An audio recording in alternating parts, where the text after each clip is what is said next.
জাগমা দুর্গা 2024-এর পুজো পরিক্রমা নিয়ে আমি মীনাক্ষী হাজির হয়েছি তালতলা সার্বজনীনে। এই বছর এখানকার বিশেষ নিবেদন ধর্মতলা। কিভাবে চলছে তাদের পুজো প্রস্তুতি সেটাই দেখে নিন।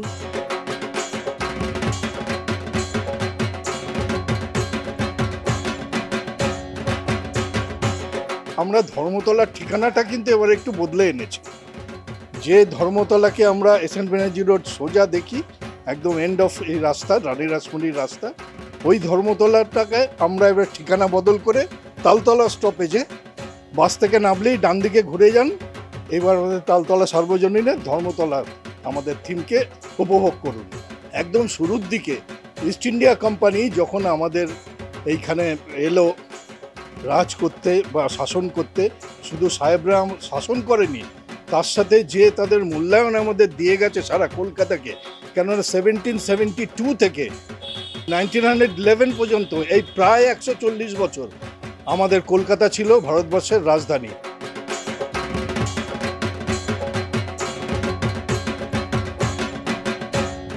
আমাদের ঠাকুরের আদতে যে রানী রাসমণি, এবার আমাদের প্যান্ডেলের মুখ্য যে জায়গাটি রানী রাসমণির যে মন্দির সংলগ্ন যে দুর্গাপূজা, সেইটা আমরা এবার আমাদের প্যান্ডেলে স্থাপন করছি।